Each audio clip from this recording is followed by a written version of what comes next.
Hay una declaración de Pigmenio Ibarra, otra declaración con Ciro Gómez Leiva.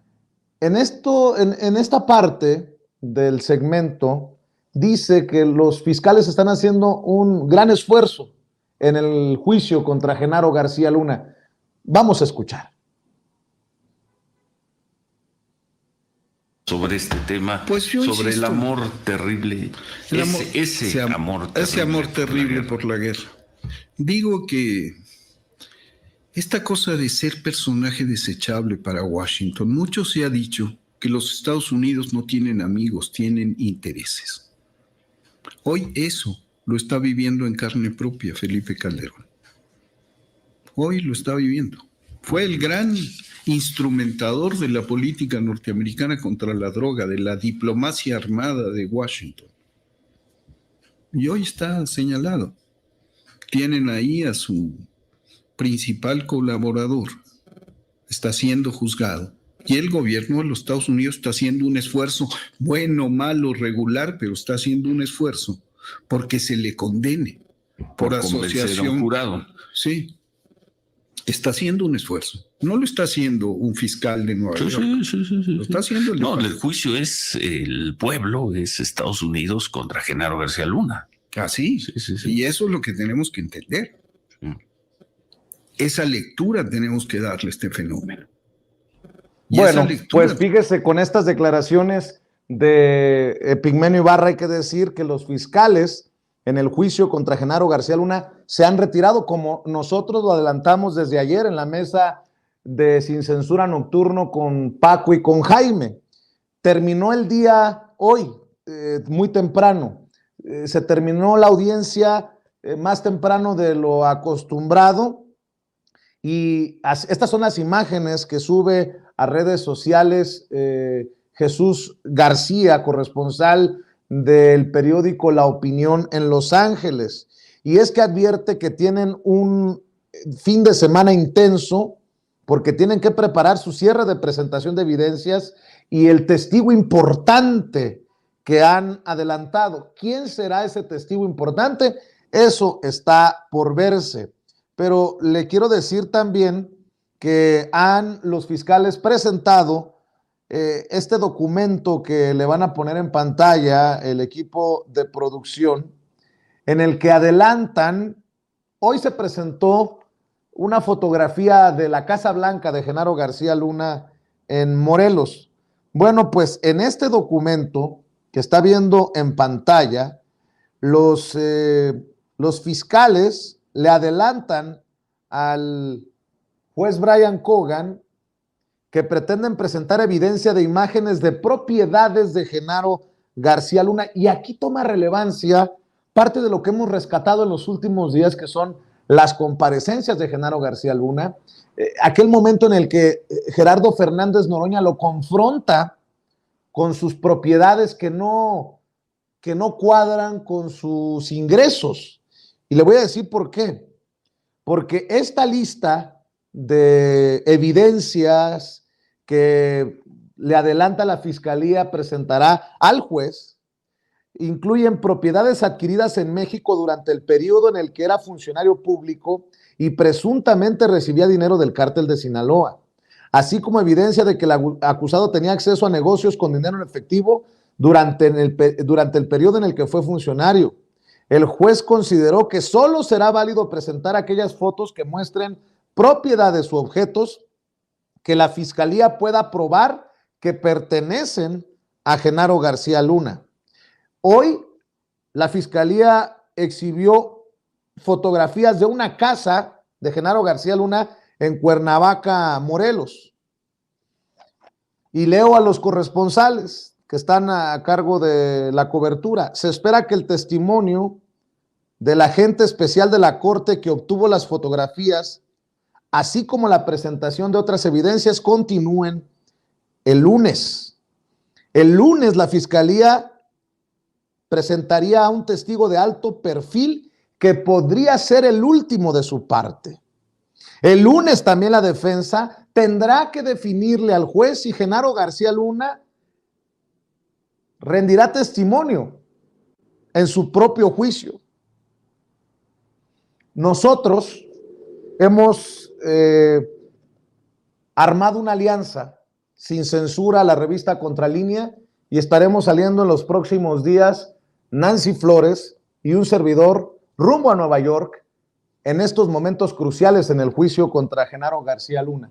Así las cosas con este juicio que entra, le decía, en su etapa final, aunque eso no signifique que el martes o el lunes o el miércoles termine el juicio, porque una cosa es que presenten sus argumentos, digamos, finales los fiscales.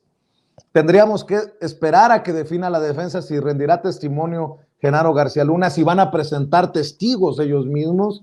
Después vienen las deliberaciones del jurado y después el veredicto, para que más o menos nos vayamos entendiendo y no nos vayamos con la finta. Ahora sí, déjeme saludar al maestro Francisco Paco Cruz, autor de García Luna, el Señor de la Muerte, que le vengo diciendo es un libro importante para tener todo el contexto de lo que estamos viendo en tiempo real. Y le agradezco mucho que también nos acompañe el maestro Jaime Hernández, editor de La Jornada Sin Fronteras, en el gran periódico La Jornada. A ambos muchas gracias, como siempre se los digo, nosotros agradecidos y honrados de esta mesa de diálogo. Paco, ¿cómo te va? Muy buenos días. Vicente, buenos días. Jaime, buenos días. Pues mira, ¿no? Qué sorpresa, pero mira, habíamos dicho desde el principio, desde que inició el juicio o las audiencias, que los juicios por jurado popular en Estados Unidos son así, no sabemos qué va a pasar, son en parte un espectáculo, son en parte tretas de los abogados de la defensa, de los abogados fiscales, y por eso en Estados Unidos tienen una gran repercusión social. No sabemos qué va a pasar. Hay muchas incógnitas. ¿Qué pasó después de los testimonios que rindió el exfiscal Nayarita Edgar Beitia? Hay una gran incógnita. ¿Qué dijo fuera de lo que testimonió? ¿Qué documentos presentó al involucrar al presidente al expresidente Felipe Calderón? Es decir, hay algo que no logramos desentrañar, pero que solo saben los fiscales, los abogados. ¿Es una treta? ¿No es una treta? ¿Quién es el próximo o lo que sería el último testigo? Eso parece de gran nivel que presentaría la fiscalía. ¿Es la Barbie?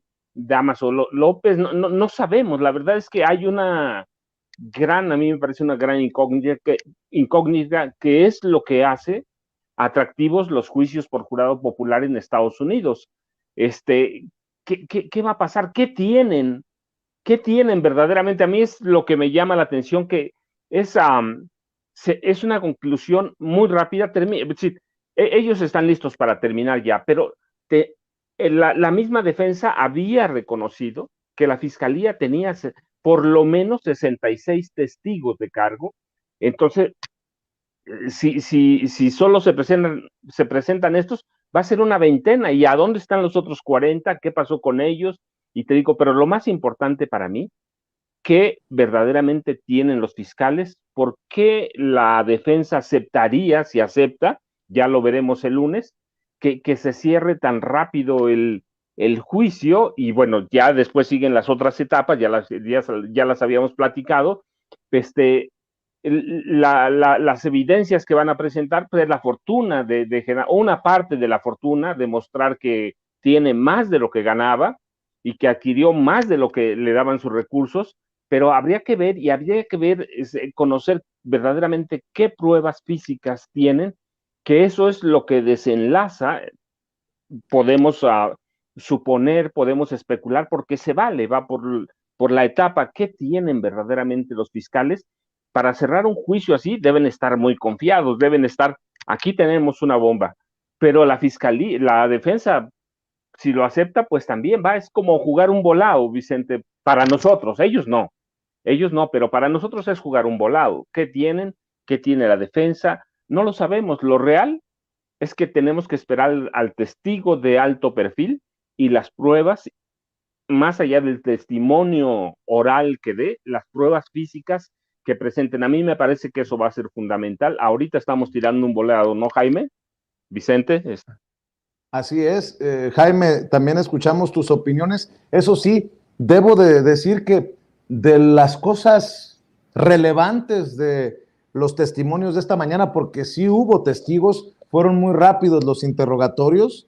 Un agente de la DEA que fue de los que estuvo en el proceso de arresto de Genaro García Luna ha testificado que no grabaron el interrogatorio o la entrevista a García Luna cuando lo arrestaron en Dallas en 2019 y dijo que el equipo no estaba funcionando ese día.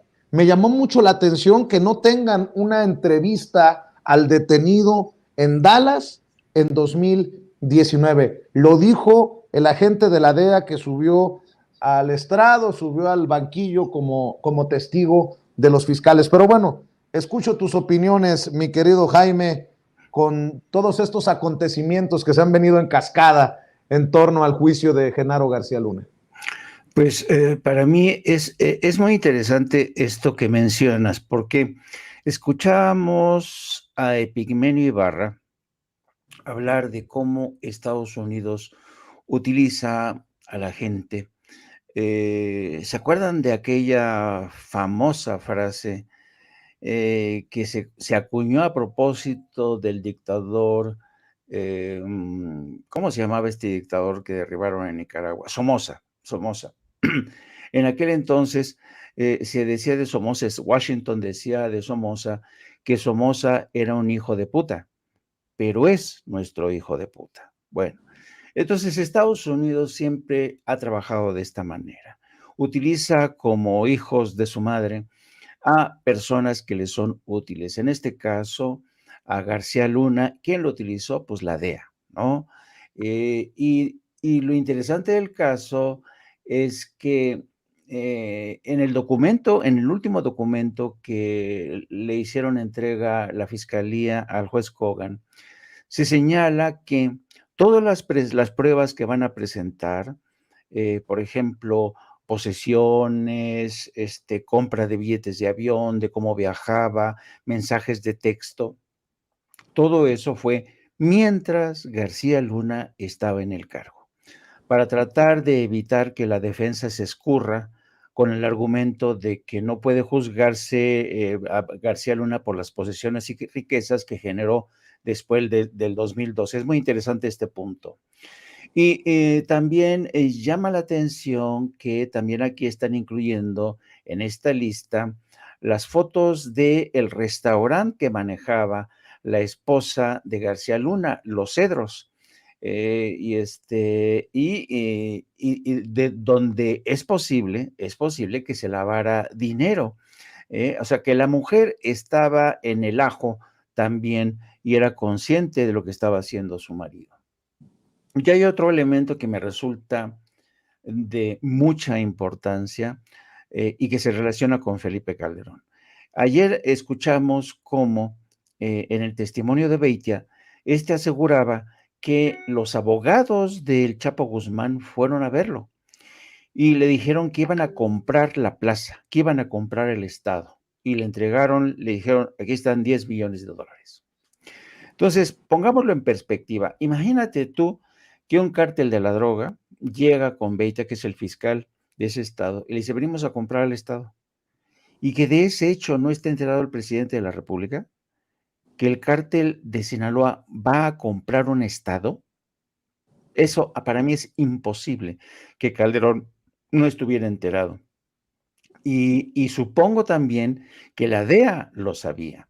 La DEA se ha manejado de una forma, ha ocultado mucha información, la DEA y las agencias de inteligencia, y te voy a decir por qué, cuáles son las pruebas que demuestran que la DEA ha ocultado información. ¿Ustedes se acuerdan de lo que dijo el presidente ayer y hoy por la mañana? Que le parecía muy extraño que el entonces embajador Anthony Wayne, cuando le preguntaban, oiga, ¿usted considera que García Luna era corrupto? Y Anthony Wayne dijo, no, a mí no me consta. Solamente puedo decir que mis agencias, o sea, la gente de las agencias de la embajada me dijeron que no se podía confiar en la Policía Judicial Federal. Este es un primer caso que lo voy a sumar. Cuando detienen a García Luna, también interrogan los medios a Roberta Jacobson, la última, la penúltima embajadora de Estados Unidos en México, y exactamente dijo lo mismo. Roberta Jacobson dijo que ella no le constaba que García Luna estuviera en negocios turbios, que fuera corrupto. ¿Por qué se da esta circunstancia? ¿Por qué tanto Wayne como Roberta Jacobson desconocían o no sabían, no estaban al tanto de estos casos de corrupción que venía arrastrando García Luna?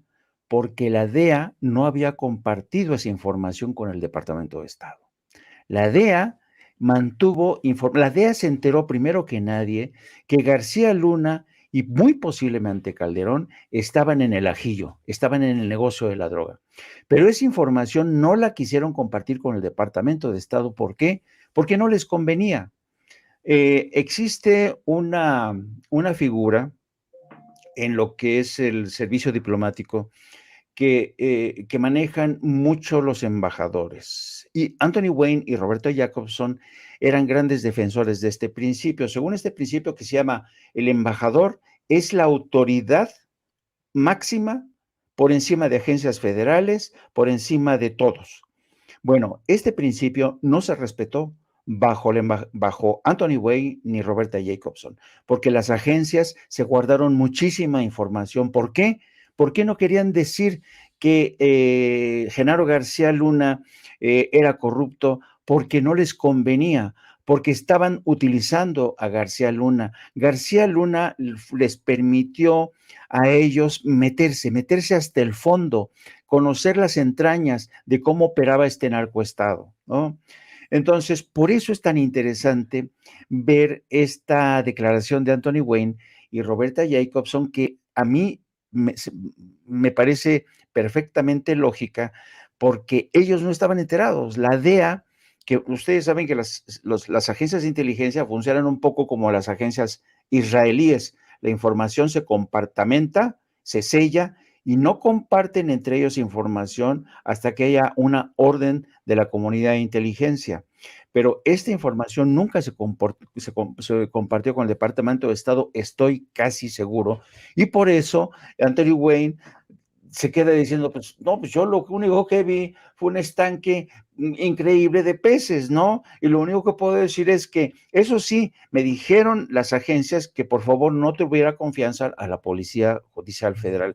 Así es que la opinión de Pigmenio esta mañana, a mí se me hace que va muy, muy bien encaminada, porque más o menos supongo que Epigmenio conoce los tejes manejes de las agencias y cómo estas agencias actúan a veces en las cloacas sin compartir información con el Departamento de Estado, porque el Departamento de Estado tiene que estar consciente, no respetaron, insisto, el principio de máxima autoridad de los embajadores porque sabían que había mierda que estaba escurriendo por debajo.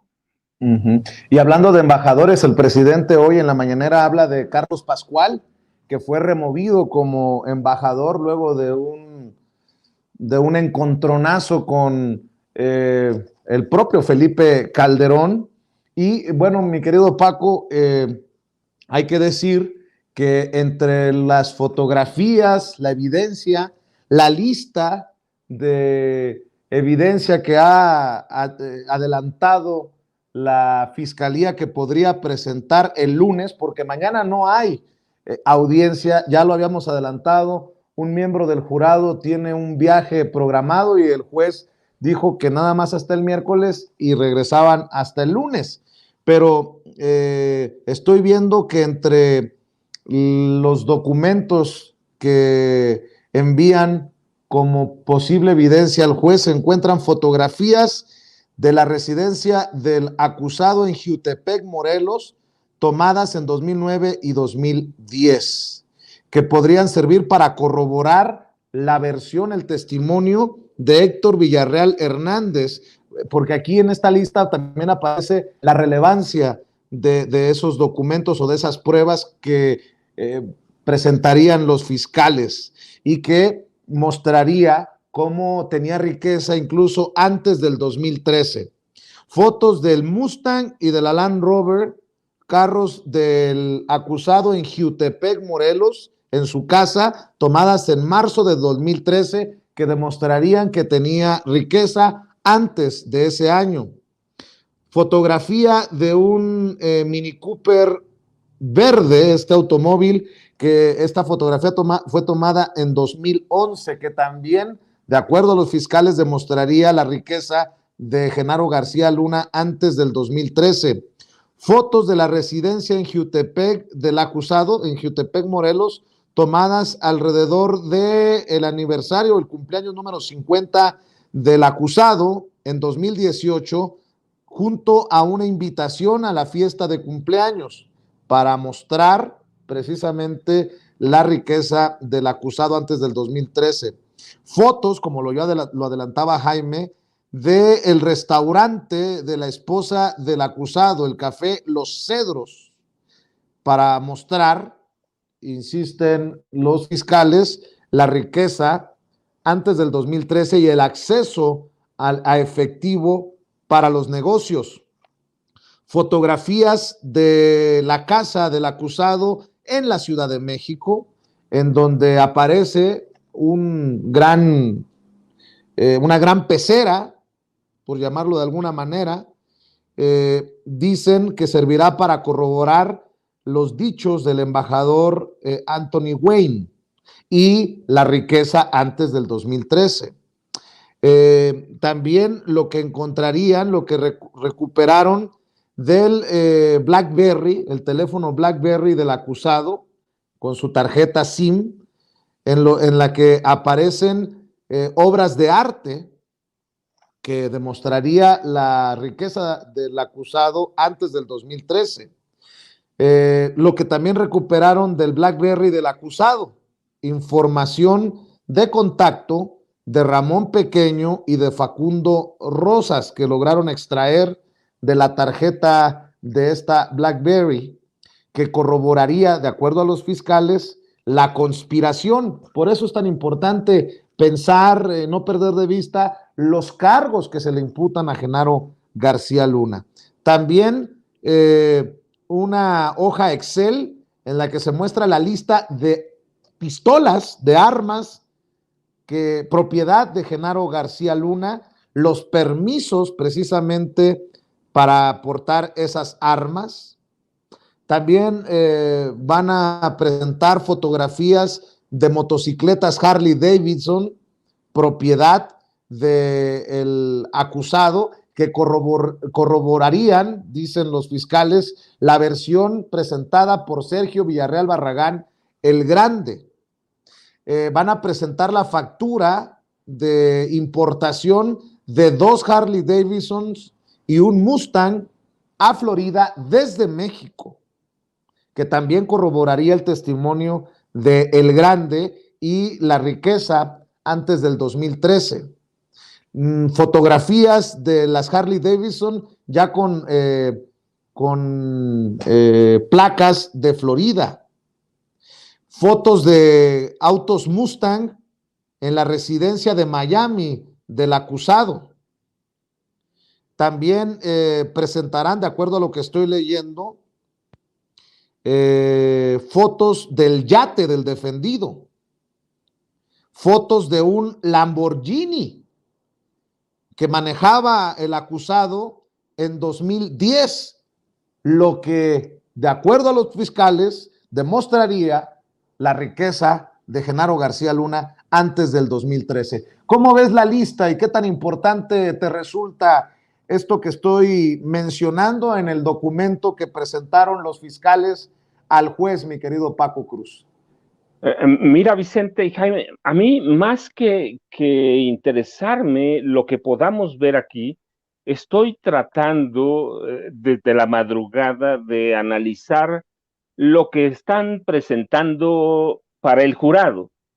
Sí, aquí podemos debatir y podemos decir y quién conocía más o quién conocía menos. Yo, mira, Estaba haciendo un recuento desde el día 1 de los testimonios, y me parece que con esta lista, más lo que puedan extraer de los celulares del BlackBerry, están tratando de presentar no solo a un hombre que los engañó, que les mintió, y que se enriqueció antes a través de su cargo, sino que están tratando de presentar a un mentiroso, a un gran mentiroso que engañó a Estados Unidos, olvídate a México, que engañó a Estados Unidos. Me parece que hay una hilación desde que se presentó el grande hasta los testimonios ahora y las listas de las propiedades que llevan a tratar de convencer, no sé si lo van a lograr, pero que llevan a tratar de convencer al jurado de que este hombre, primero, sí se enriqueció antes a través de su cargo, segundo, no es confiable, y tercero, es un gran mentiroso, y por último, que es como ellos lo pusieron desde el principio, es un traidor para Estados Unidos, al margen de que haya traicionado México. Me parece que hay un hilo, un hilo desde el día 1 que va llevando a eso. Van a poder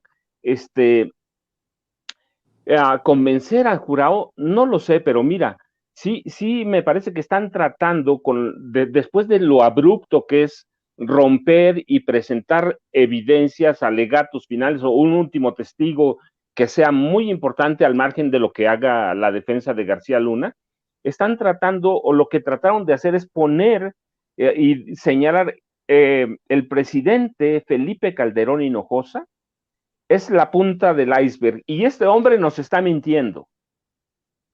Este hombre que tenemos aquí enfrente es un mentiroso. Miren todo lo que hay de él. Los testigos, uno tras otro, han elaborado ese hilado fino de ir sosteniendo las declaraciones del otro, aunque no lo notemos, pero yo tengo esa impresión. Estuve toda la madrugada revisando los testimonios y están hilando uno tras otro, al margen de lo que está haciendo la defensa, va a su trabajo, pero están hilando ese tejido y de pronto siento que dicen, si presentamos algunas cosas del BlackBerry, si aparece un técnico forense en tecnología y nos descifra algunos de estos mensajes y nos descifra algunas de estas cosas de la fortuna de antes, tienes tu razón, antes de 2012, si lo logran amarrar, cortamos, ya tenemos al jurado. Yo tengo la impresión de que eso están haciendo y que por eso hay esto abrupto, porque llegaron a su cenit, ¿sí? Llegaron a lo que querían, a Felipe Calderón Hinojosa. Sí, todavía tienen otros testigos, pero yo quiero pensar que se están guardando algo al estilo de la Barbie, que no solo tiene, sino que ha enviado cartas acusando a Calderón, involucrándolo en nexos con el crimen organizado. Entonces me parece que es eso. Mira que han hilado, sin que nos demos cuenta, han hilado una historia para decirle al jurado, es un mentiroso con estos otros hombres, pero la punta es el presidente Calderón. Entonces yo tengo esa impresión que te digo, acá podemos discutirlo y podemos ver lo que han hecho en América Latina históricamente, la DEA, el FBI, la CIA, los presidentes con algunos planes como el Plan Mérida, el Plan Colombia, pero como que estamos dejando de lado lo que están haciendo los fiscales ahí adentro con los jurados.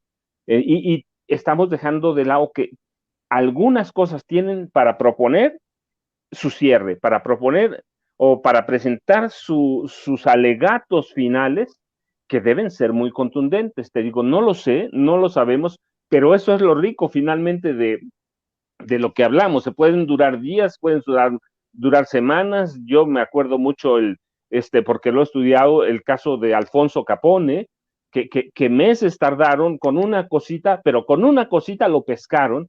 Entonces estoy viendo, guardando las distancias y guardando algunas cosas, estoy viendo que hilaron un tejido que llevó a Calderón y allí rompen y dicen, vamos a presentar evidencias sustanciales físicas. Tenemos todavía el celular, el BlackBerry, y tenemos aquí, miren, hay una lista grande de que este hombre nos está mintiendo desde el principio, y no hay que olvidar el último cargo, que es justamente mentirle a las autoridades de Estados Unidos. Entonces te digo, yo estoy tratando de ver por ahí adentro, analizando los testimonios y su cierre, que es muy abrupto. Entonces, ¿qué va a pasar? No lo sabemos, pero me parece que sí es muy importante porque están tratando de demostrar un punto. Es un tipo mentiroso, era millonario y nos vino a meter aquí dinero de la droga, sin decir droga, sino una riqueza que hizo malamente, conspirando, que esos son los cargos, conspiración y conspiración internacional, y mentirle a las autoridades de Estados Unidos, que es muy penado.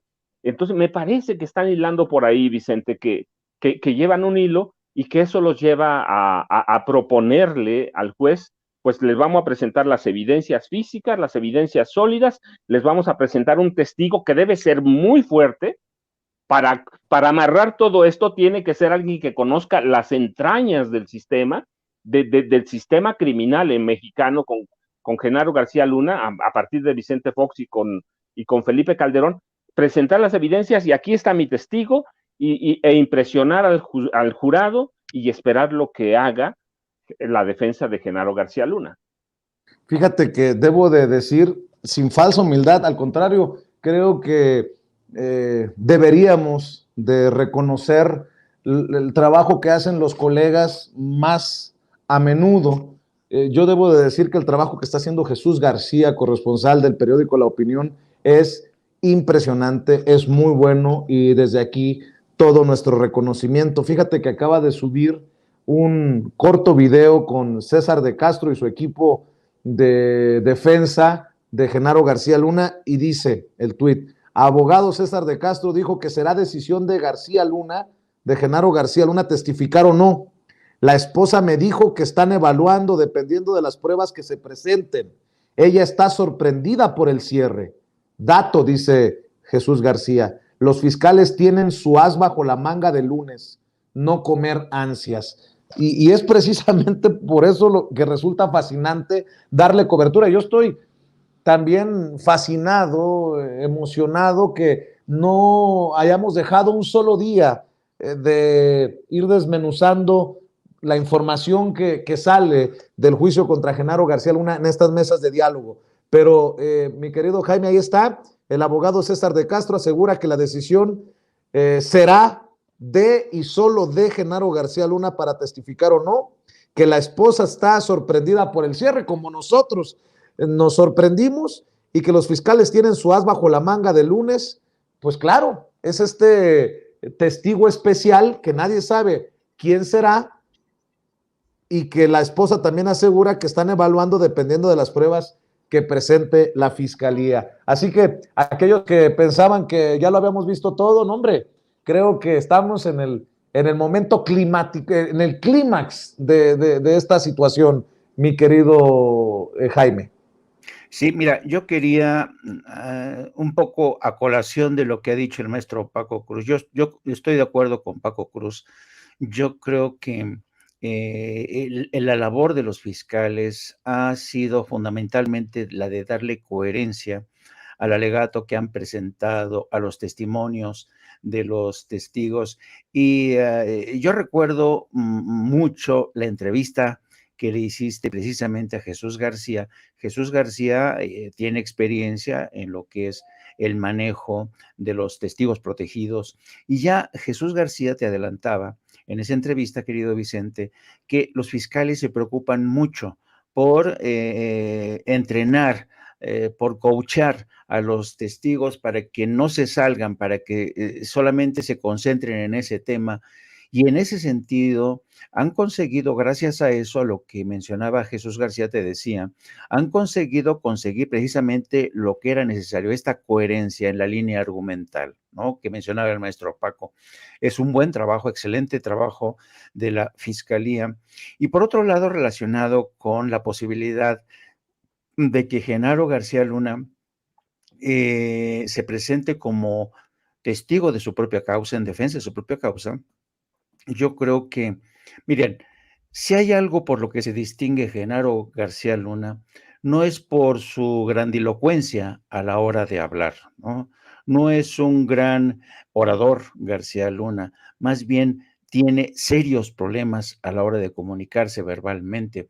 A García Luna lo conocerán, ustedes lo conoceréis por sus crímenes, por sus robos, por sus pactos con el diablo, por sus pactos con el Chapo.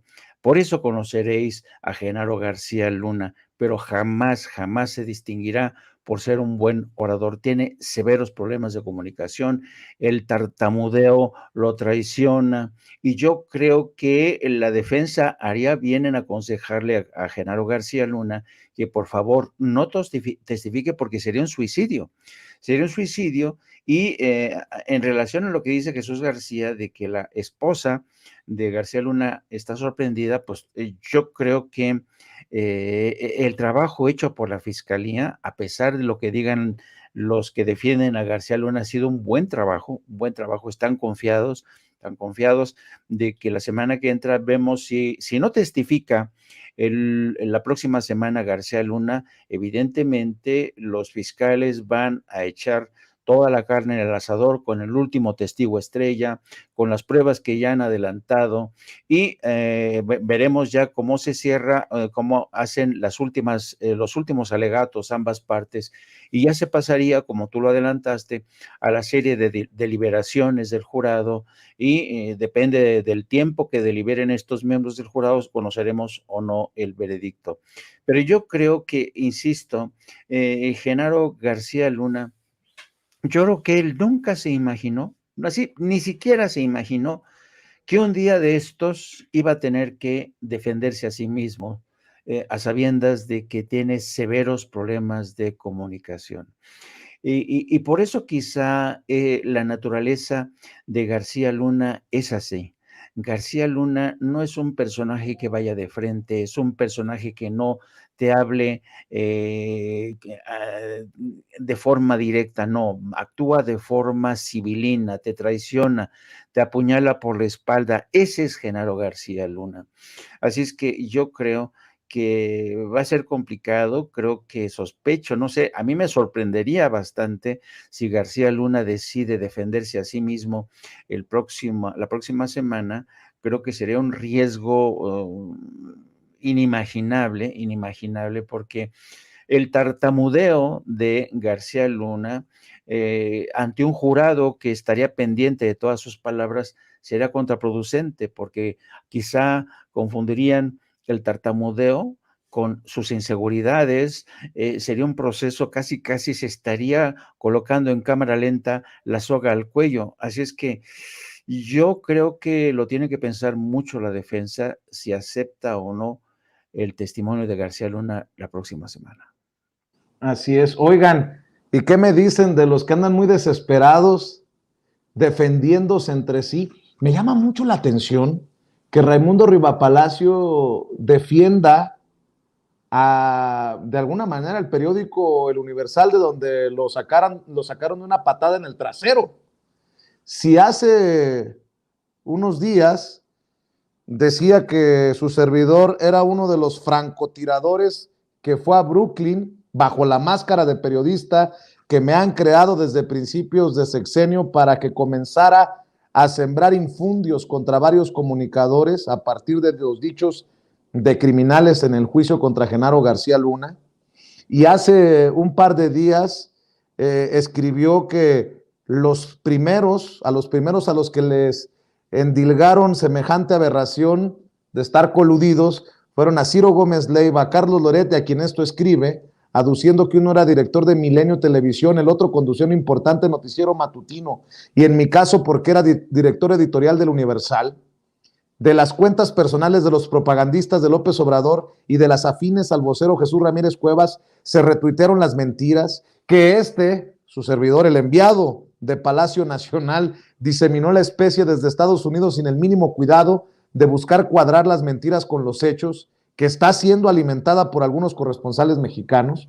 Lástima que el presidente no me dio la palabra hoy, porque le iba a decir: presidente, dígale a Jesús que me ponga en un hotel 5 estrellas y que me pague primera clase, presidente. Ya ve que soy el enviado especial de Palacio Nacional. Pues obviamente con el sarcasmo del mundo, va junto con pegado con lo que hoy escribe Raimundo Rivapalacio. Insiste en esta narrativa que es de alguna manera culpa del presidente Andrés Manuel López Obrador. Dice, el testimonio mentiroso. Él ya hizo un juicio, ¿eh? Raimundo Rivapalacio ya sabe que mintió Héctor Javier Villarreal, la mano derecha de Humberto Moreira, cuando era gobernador priista de Coahuila. Dice, el testimonio mentiroso de Héctor Javier Villarreal en el juicio a Genaro García Luna sirvió para que las redes de propaganda de la presidencia atizaran el linchamiento contra medios y periodistas y continuará la cacería de quienes disienten. Se está poniendo el guarache antes de espinarse. Dice Raimundo Rivapalacio, escándalos mediáticos. Héctor Javier Villarreal se convirtió en el testigo que ha generado el mayor escándalo hasta ahora en el juicio a Genaro García Luna en Brooklyn. Yo difiero. ¿Y qué me dicen de la mención de Felipe Calderón por Beitia? Al hablar el lunes sobre un tema donde se cruzan las pasiones del gremio periodístico, que al mismo tiempo se alinean o chocan con la estrategia de la presidencia para descalificar a medios y periodistas, que hace que se magnifique en las redes sociales el golpeteo. Villarreal también es quien más falsedades documentadas ha dicho en la corte, superando por mucho a los criminales que han testificado contra el exsecretario de Seguridad Pública, utilizados por los fiscales estadounidenses para obtener una sentencia condenatoria. O sea que, de acuerdo a Rivapalacio, pobrecito García Luna. Villarreal, que fue tesorero en el gobierno de Coahuila de Humberto Moreira, se declaró culpable de conspiración para lavar dinero y transportar dinero ilícito a Estados Unidos en una corte federal en San Antonio, Texas, en 2014. Enfrenta la posibilidad de ser sentenciado a 20 años de prisión, una multa de $66 millones en abril, cuando concluya su juicio. Para poder salvar una eventual sentencia, no solo aceptó testificar a cambio de que Estados Unidos le dé asilo político, sino que por lo visto estuvo dispuesto a cometer perjurio. Los fiscales se están valiendo de todo tipo de recursos para construir una narrativa que convenza al jurado de que García Luna es culpable de haber estado vinculado al cártel de Sinaloa. Nuevamente la defensa, ¿no?, del pobrecito señor. Ese es el juego que se está llevando a cabo allá. Acá en México ayudaron inopinadamente alimentar una percepción inspirada en razones políticas, prejuicios o ignorancia, que toma acríticamente las afirmaciones vertidas en Brooklyn y las convierte en una poderosa realidad alterna que le sirve a la presidencia para linchar a medios y periodistas. Claro, esto no es nuevo. Como señaló el Universal en un editorial de primera plana como respuesta a la acusación de Villarreal de que había recibido 25 millones de pesos mensuales para lavar su imagen, la campaña de desprestigio y los ataques a los medios de comunicación, con especial atención a ese diario, del cual fui director editorial del 5 de noviembre de 2007 al 20 de noviembre de 2008, vienen desde 2018. Sorprende el descuido de los fiscales al no evitar contradicciones de sus testigos ni corroborar sus dichos, como botones de muestra referidos a algunos también por el Universal en el caso de Villarreal. 1. Dijo que estuvo con el gobernador Moreira y con García Luna en la Secretaría de Seguridad el 25 de septiembre de 2008 y que les dio un tour por el búnker, una instalación subterránea donde estaba Plataforma México con tecnología de punta. Sin embargo, el búnker no existía en ese entonces. Había un enorme hoyo excavado y algunos cimientos. Hasta finales de noviembre de 2009 se inauguró. Afirmó que García Luna le ofreció a Moreira Pegasus, el muy eficiente software para combatir el secuestro y famoso por haber sido utilizado por varios gobiernos para espionaje. El problema que en 2008 no había nacido Pegasus, que fue creado en 2010 y puesto a la venta en 2011. 3. Sostuvo que en una ocasión llegó en helicóptero junto con Moreira a la casa de fin de semana que tiene García Luna junto con sus hermanos en Morelos, pero esa casa no tiene ni helipuerto, ni tampoco jardín para que aterrice un helicóptero. Cuando le preguntaron si la casa tenía alberca, respondió que no la vio, aunque personas que la conocen recuerdan que la alberca es lo primero que se ve. Es decir, Villarreal nunca fue a esa casa. 4. Aseguró que García Luna le pidió a Moreira su intermediación con el dueño del Universal, Juan Francisco Ili Ortiz, para que le ayudara a limpiar su imagen. La relación de Moreira con el exsecretario, como él mismo lo señala en un comunicado, donde refutó las afirmaciones de su viejo colaborador, era muy mala y llegaron a confrontarse en algún momento hasta con obscenidades. 5. Villarreal dijo que a cambio que le lavara la imagen, le pagaría 25 millones de pesos mensuales. No precisó cuándo comenzó ese presunto pago, pero para documentar ese soborno presentó una factura por concepto de publicidad de una campaña de rescate al turismo por 11 millones y medio de pesos en 2009, por las cuales, explicó el Universal, se pagaron impuestos. La realidad desmantela el testimonio de Villarreal y sus acusaciones, pero como se apuntó líneas arriba, la percepción en la actualidad mexicana es muy poderosa cuando hay una campaña de linchamiento alimentada desde la presidencia. En los análisis de las redes sociales, el principal impulso, creo que ahí nos hablan a todos, Paco, Jaime, en los análisis de las redes sociales, el principal impulso a los infundios del testigo fueron cuentas asociadas al vocero y propagandista del presidente Jesús Ramírez Cuevas, que como se publicó en este espacio el lunes, puso en marcha una estrategia para desacreditar periodistas que cuestionan la solidez de los testigos de la fiscalía y dejan sembrada la duda razonable. El juicio contra García Luna apenas comenzó y se desconoce el derrotero que seguirá. En Brooklyn, cada uno de los abogados está buscando que su narrativa sea la que persuada al jurado, que determinará si el exsecretario es culpable o inocente.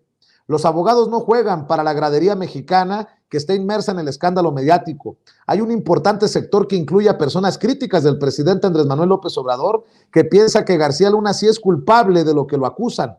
Otros creemos en la presunción de inocencia y que sea el jurado el que determine si es culpable. Aquí López Obrador necesita políticamente que lo condenen para poder escalar retóricamente o mediante procesos penales hasta el expresidente Felipe Calderón. El presidente no ha escatimado en nada. Uno de los recursos instrumentado por Ramírez Cuevas es la persecución de quien no apoye su narrativa. La prensa libra una lucha de sobrevivencia sintetizada en la conclusión del editorial del Universal, donde afirma ante la embestida: no nos van a callar, no nos van a intimidar. ¿Opiniones, Paco? Vicente, pues mira, la verdad es que siempre me he muestro de risa con ellos. No los tratan de desprestigiar, ya están desprestigiados, pero hace mucho.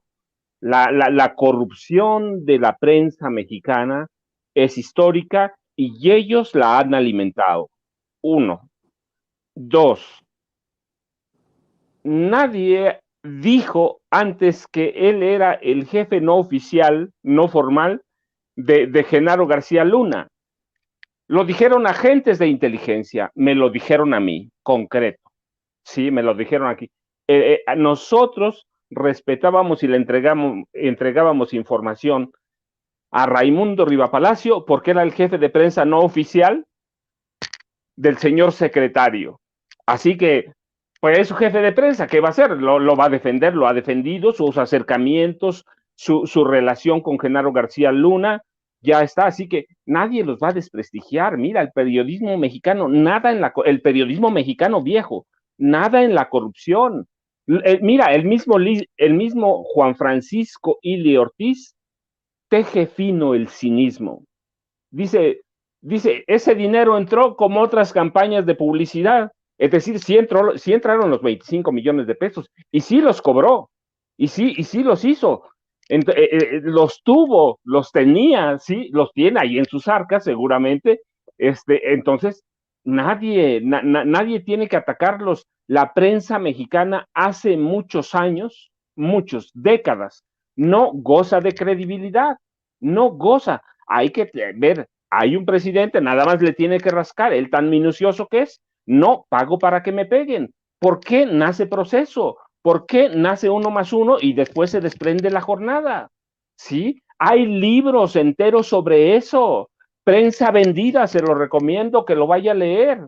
¿Sí? Sobre Carlos de Negri. Hay periodistas como Matarili que eran la corrupción andando. Los periódicos cobraban gacetillas. Hay información documentada, publicada en las redes, publicada en algunos diarios importantes. Expansión, ahorita para que no diga, Expansión, por ejemplo, una revista, la lista encabezada por él y algunos otros de sus amigos, la lista de lo que recibían, millones de pesos que recibían por vender propaganda política del PRI como si fueran opiniones pagadas.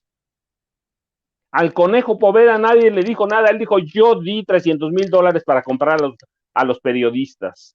¿Sí? El desprestigio de esa prensa vieja que hoy encabezan él y un grupito, como entre los que están López Dóriga y Carlos Loret de Mola, que es joven pero es viejo. es joven pero viejo, y que pertenecen a ese periodismo. Nadie le dijo a Carlos Loret de Mola que fuera parte del montaje. Él se hizo parte del montaje para fabricar notas, para ganar audiencias. Él debía estar en la cárcel, lo sabe Raimundo Rivapalacio. ¿Qué periodista en su sano juicio permite que torturen a un detenido? Él es cómplice de secuestro porque lo de Florence Cassés, lo de Israel Vallarta fue un secuestro, lo tenían secuestrado, lo secuestraron, lo golpearon en frente de las cámaras. No lo meten en la cárcel porque son amigos de ese sistema judicial corrupto que tenemos, Vicente. Pero él debía estar, Carlos Loret de Mola debía estar en la cárcel. Y algunos de esos viejos comunicadores están en las listas del dinero que recibían, debían tener vergüenza. El señor Ili está aceptando que recibió 25 millones de pesos mensuales. Ah, eso sí, pero dice, por eso yo digo que el finismo teje fino. ¿Sí? Sí lo recibimos, pero es la campaña de publicidad. Sí recibieron el dinero. Raimundo Rivapalacio no está defendiendo al Universal, no está defendiendo a sus amigotes, no está defendiendo a Loret, no está defendiendo a Ciro Gómez Leiva. Raimundo Rivapalacio se está defendiendo él porque sabe que tenía las manos llenas con Genaro García Luna, llenas de amistad, llenas de amigos, de cercanía, de amistad política. Sabe que ellos lo querían hacer presidente de la República, ¿sí? Que a nadie le dijo a Televisa y nadie nos dijo, Televisa se embarcó y el Universal lo publicó. El Universal lo publicó, lo tergiversó y no lo publicó como era, pero lo publicó. Televisa recibió 120 millones de pesos, que nunca lo ha negado, por hacerle un programa a Genaro García Luna para llevarlo a la presidencia de la República. Imagínate, ¿sí? Entonces, ellos lo hicieron. Entonces, yo te digo, no, Raimundo Rivapalacio no está defendiendo a los demás, se está defendiendo a sí mismo. ¿Por qué? Pues era el jefe no oficial, no formal, de prensa de Genaro García Luna. Y hoy que lo ve ahí, lo han dejado, pero hay que ver, antes de que lo detuvieran, ellos lo trajeron a México, le hicieron un tour de medios y todos esos que estaban con él, todos lo llevaron a sus respectivos programas. Así que es un sinvergüenza, como son muchos de ellos, son unos sinvergüenzas y deben reconocer y deben aceptar, porque está documentado que la prensa de este país tiene un largo camino de corrupción, tiene una cola grandísima. Ya se les olvidaron las gacetillas, se les olvidó el chayo, todos tienen dinero. Pues sí, mira, hay algunos tan cínicos que dicen, bueno, a mí no me dio, yo trabajo en este periódico y allí dio dinero. Pues sí, pero dieron, ¿por qué? Pues por el nombre. Tenían acuerdos, tenían empresas, son hermandades mafiosas de periodistas.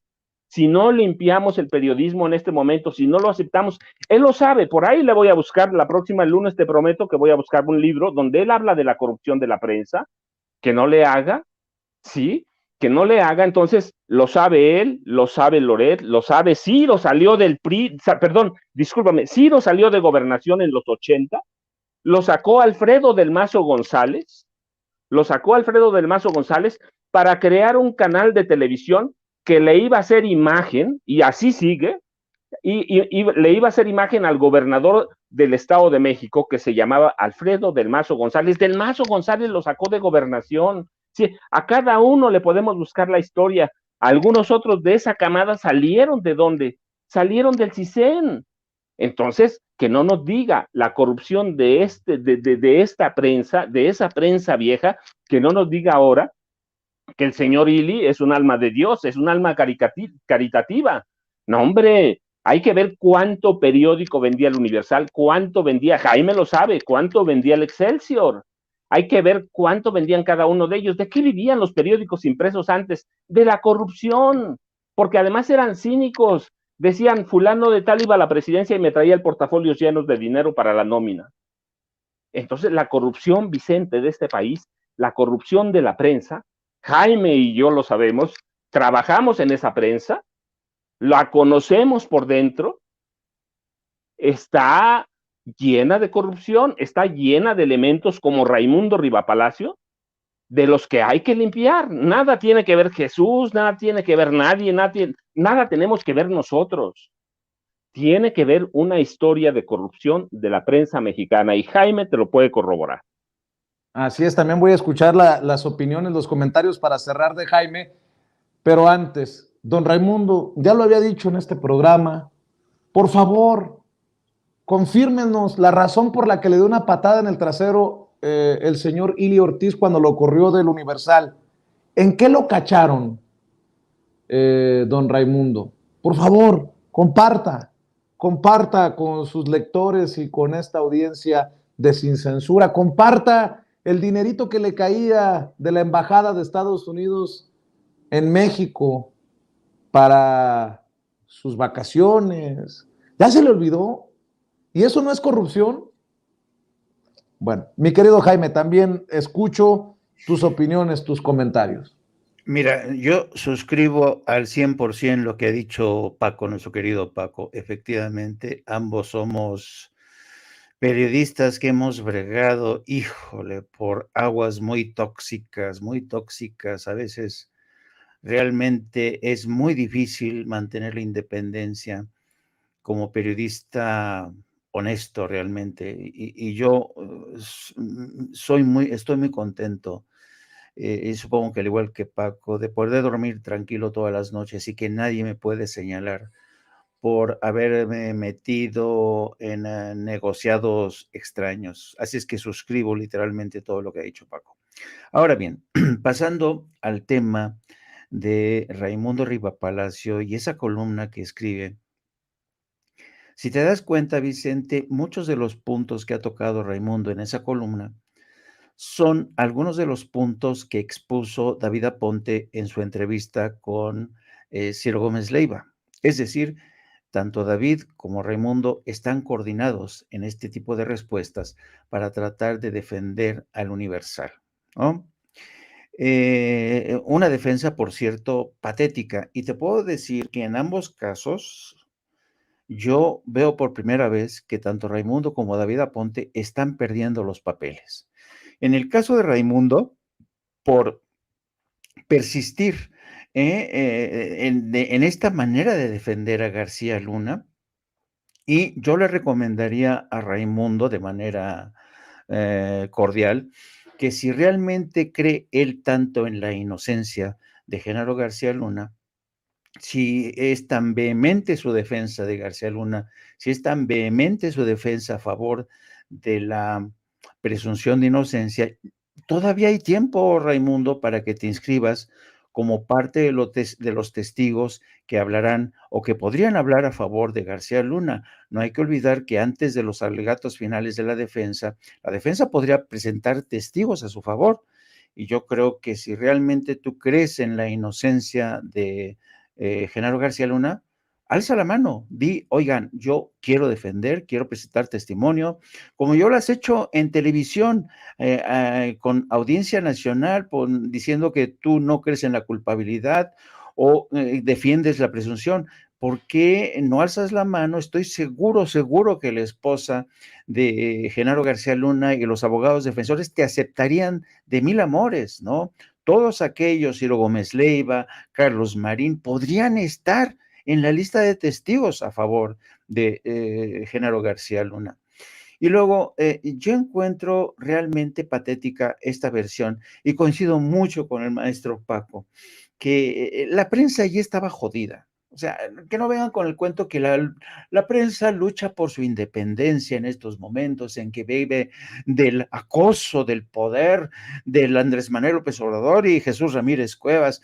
Por favor, iros a jalársela a otro lado, queridos amigos, porque miren, a pesar de que precisamente medios como el Universal recibieron generosas cantidades durante Calderón, durante la presidencia de Peña Nieto, no dedicaron esos recursos, no aprovecharon esa bonanza en sus arcas para ajustarse a las nuevas circunstancias del mercado mediático, porque todos los medios de comunicación en el mundo siguen experimentando estos severos problemas que tienen que ver con el cambio que han introducido las redes sociales. No se supieron ajustar las circunstancias, no se supieron regenerar, desaprovecharon una inmensa oportunidad, a pesar de que tenían sus cuentas bancarias Pero el problema con los dueños del Universal y del Excelsior es que ocurre mucho como ocurre con muchos hombres de negocios en México, que cuando reciben dinero lo atesoran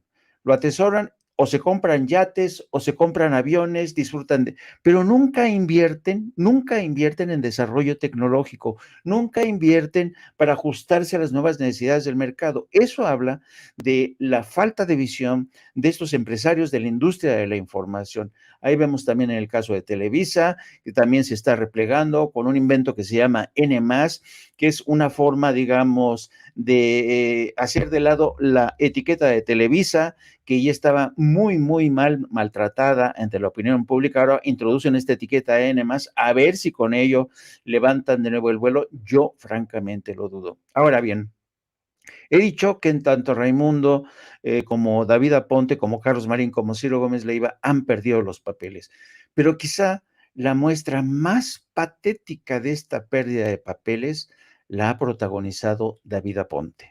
David Aponte fue hasta hace, y yo hasta la fecha, sí, fue siempre el protegido de Raimundo Riva Palacio. Y David Aponte fue muy hábil a la hora de ganarse las confianzas del hijo del dueño del Universal, entre los dos le dieron una patada al que era su antecesor en el cargo, Francisco Santiago, que desde mi punto de vista fue uno de los directores más mediocres que más daño le han hecho al Universal, y la llegada de David Aponte realmente no ha resuelto en nada en absoluto lo que le está ocurriendo al Universal. Y yo creo que la última estocada mortal la ha puesto el propio Aponte al acusar en un noticiario con Ciro Gómez Leiva al presidente de conspirar junto con el Departamento de Justicia de Estados Unidos, y dice uno, pero cuando yo lo estaba escuchando no me podía creer lo que estaba diciendo David Aponte. Mira que echarle la culpa al presidente de conspirar con el Departamento de Justicia de Estados Unidos, con Ken Salazar, para que le echen montón. Y esto te demuestra, querido Vicente, querido Paco, hasta qué punto personajes como David Aponte desconocen por completo cómo funciona el sistema judicial de Estados Unidos. Yo ya les había dicho, les había contado esta anécdota en que un día David Aponte, yo estaba como corresponsal en Washington, me manda un mensaje diciéndome que investigue en el Departamento de Justicia el caso que hay contra Key del Castillo, porque los Pinos tenían en la mira a Key del Castillo. En cuanto yo recibí ese mensaje, dije, oye, el Departamento de Justicia nunca confirma ni niega si acaso hay una investigación en curso hasta que llega a los tribunales, y entonces ya se da a conocer. ¿Por qué? Por el debido proceso. Bueno, David Aponte me dice, bueno, pues búscale por donde sea, búscale, porque en Los Pinos nos dicen que está pasando esto, ¿no? Y ahí te das cuenta cómo el Universal era el felpudo, el tapete de Los Pinos. En Los Pinos les tronaban los dedos y estos se movían a las órdenes de Los Pinos. Entonces, que ahora vengan a decir que el Departamento de Justicia, yo creo que David Aponte piensa, como hacen muchos periodistas mexicanos, que el Departamento de Justicia de Estados Unidos funciona como en la justicia en México, donde la Fiscalía es la Suprema Corte, y el aparato de justicia en México es una coladera. Una coladera. Vimos ayer las últimas filtraciones de la gobernadora de Campeche, Laida Sansores, como Javier Tejado de Televisa le filtra a Alito que lo van a citar, ¿no? Para que responda, ¿no? Y entonces le dice Javier Tejado, oye, pero no digas que te dije, porque entonces van a descubrir quién te está filtrando la información. Y es que mucha gente piensa, muchos periodistas piensan que la justicia en Estados Unidos se maneja de la forma tan discrecional como en México. En México, todo mundo filtra información desde el aparato de justicia. Eso no ocurre en Estados Unidos, porque en Estados Unidos se da la circunstancia de que existen abogados muy buenos que en cuanto detectan una filtración, ya con esa sola filtración pueden anular todo el proceso contra su defendido porque no se respetó el debido proceso. Así es que aquí te das cuenta de cómo periodistas que han llegado a la dirección de un diario sin mucha experiencia, que se han plegado a todo lo que les dice el patrón. Sí, señor, ¿cómo no, señor? Oiga, ¿qué hay que madrear a Kate del Castillo? Ahorita, señor mismo, vamos a hablarle al corresponsal en Washington para que se la enchile, ¿no? Y uno le dice, oye, espérame tantito, las cosas no funcionan aquí así, no es México, Estados Unidos. Entonces, eso te habla lo que dice nuestro querido maestro Paco Cruz, de esta cultura periodística que siempre, siempre navegó en aguas traicioneras, corruptas, y yo por eso sostengo que el periodismo en México necesita hoy más que nunca de una urgente profesionalización.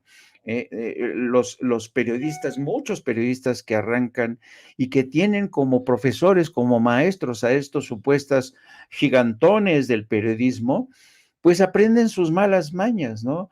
Y ahí tenemos a todos como, y una cosa interesante, me ha parecido extraño que Carlos Loret de Mola, que fue uno de los grandes beneficiarios de la asociación con Genaro García Luna, ahora esté calladito, calladito, ¿no? No diga nada, ni a favor ni en contra, no está calladito, calladito.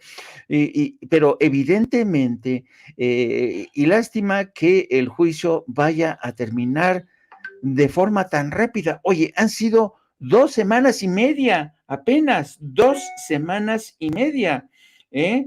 Entonces, 2 semanas y media contra las 8 que preveíamos, ¿no? Así es que, ay, amigos, no sé, yo creo que Paco y yo, querido Vicente, tú has tenido, fíjate, tú has tenido, querido Vicente, la enorme ventaja de haber surgido de una escuela, de una cultura periodística que realmente no tolera la mentira, no tolera la corrupción, y eso yo creo que en muchos sentidos, por eso el programa de Sin Censura se ha convertido en algo tan novedoso en México, porque representa ciertamente una agenda del cambio.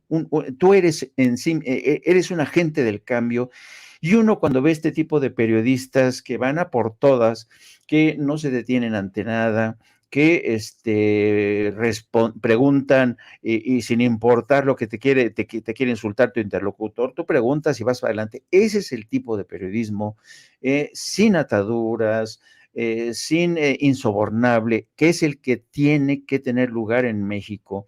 Y el presidente lo decía esta mañana, tenemos que seguir apostando por esta regeneración, pero en todos los ámbitos, medios de comunicación, aparato de justicia, porque es lamentable que sigamos en manos de unos medios de comunicación como Televisa. Imagínate lo que es el escándalo de que es el manejo tan sucio contra la gobernadora de Campeche, el tratamiento que le están dando al juicio en Nueva York es de vergüenza, de pena ajena, lo mismo lo que está haciendo Ciro Gómez Leiva.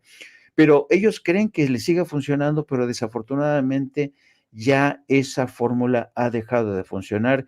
Y yo digo que qué bueno, ojalá que este tipo de proyectos informativos o de periodistas que durante muchos años aguantaron el chaparrón, que se tuvieron que exiliar durante cierto tiempo, pues que ojalá que este tipo de periodismo nuevo resurja y le haga honor a este viejo y querido oficio, muy bonito oficio que es el del periodismo.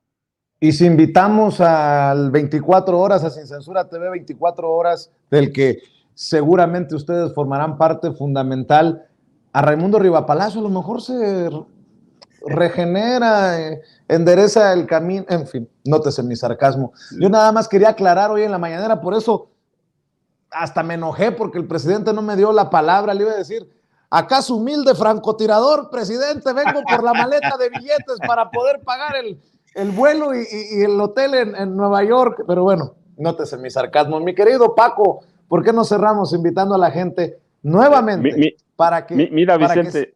Dime. Ajá, te oigo. No, mira, nada más para cerrar. Sí, dime. Mira, el problema con esos periodistas viejos, Ciro, Carlos Loret de Mola, Raimundo López Dóriga, es que recuerda que eran dueños de la verdad. Y su castillo se les ha derrumbado.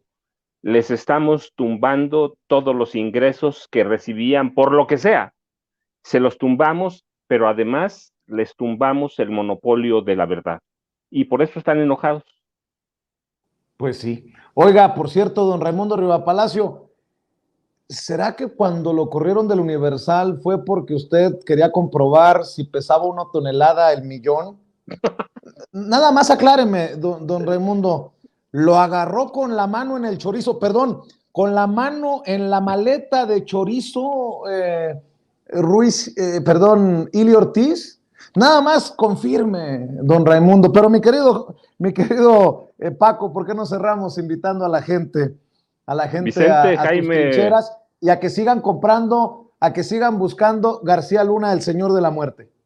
Vicente, Jaime, yo les mando un abrazo, ya sabes, @ Paco Cruz Jiménez en Twitter, Francisco Cruz Jiménez en Facebook, y aquí estamos, Jaime, nos vemos, no sé si mañana vamos a estar, pero si no, el lunes, ahí vamos a estar. Muy bien, mi querido Jaime, también invitemos a la gente porque se viene tu programa al rato, porque siguen muy activos ustedes en Twitter. El maestro Paco Cruz ya se despeinó a todo mundo a punta de bofetadas en Twitter. Y tú andas igual, maestro Jaime. No, yo soy un venadito que anda por la sierra. No, gracias, querido Vicente, gracias, querido Paco, como siempre es un honor coincidir con ustedes.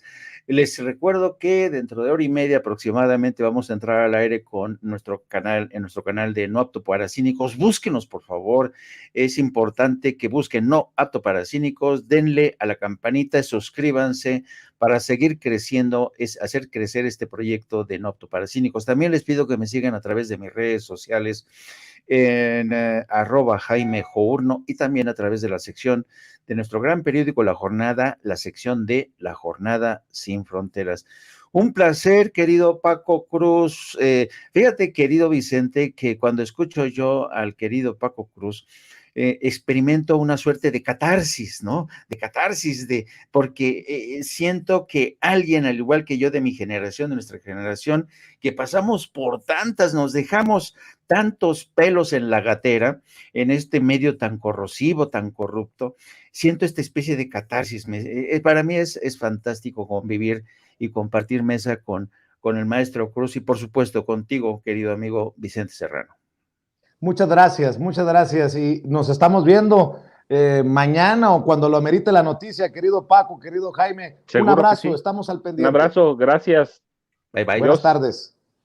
Bueno, antes de ir con nuestra siguiente mesa de diálogo, amigos, amigas, ¿qué pasó ahí, don David? No me asuste, se metió el fantasma.